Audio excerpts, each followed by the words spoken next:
Hello again, everybody. This is Dr. Deborah, your How to Love Innovator. All right, so just now I told you I was going to start inviting you to do some things that will change your relationship. So before I move on, like, subscribe, share, comment.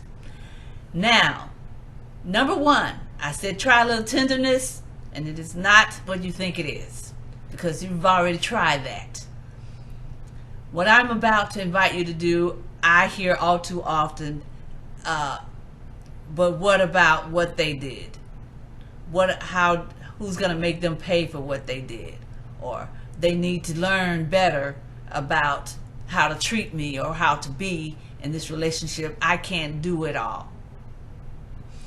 And you've tried a lot of things. Some of it worked, and maybe most of it didn't, which is why you're still listening to me. So before we do that, I need to ask you this question. Is this relationship worth saving?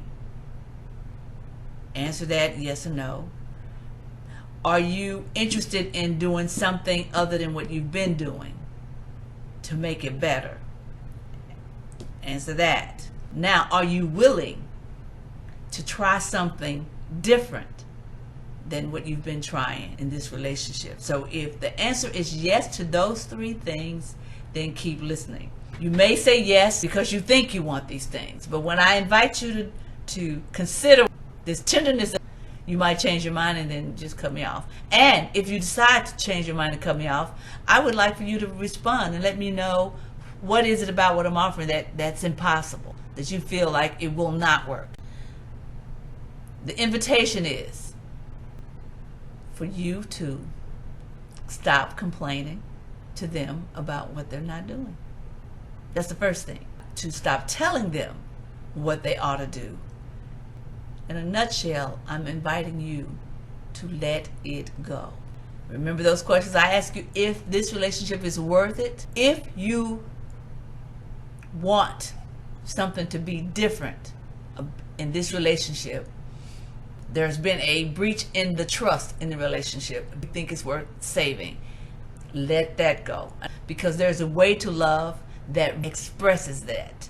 Let me tell you what the rationale behind this is. When you try to force someone to do something, all it does is make them push back. And when you tell them over and over what they ought to do or ought not to do, all that does is upset them. So this is your homework. Try letting it go. And how you let it go is come up with 3 reasons that they offer you, and then say, that might be the case. And that's how you let it go. You cannot be right because they think they're right. But if you can allow yourself the peace of mind to breathe that off and just say, you know what? Ain't nothing I can do about that, so let me let it go. And then do everything differently. If you used to nag, stop nagging. If you used to just pick up and complain, stop that. If you are always bringing it back up, stop that. I'm just saying, now hear me saying this. That's going to be hard for you to do because I'm telling you to stop doing that.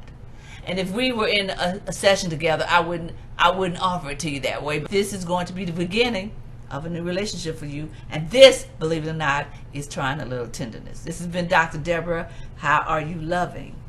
And there's a better way to do it. Trust me.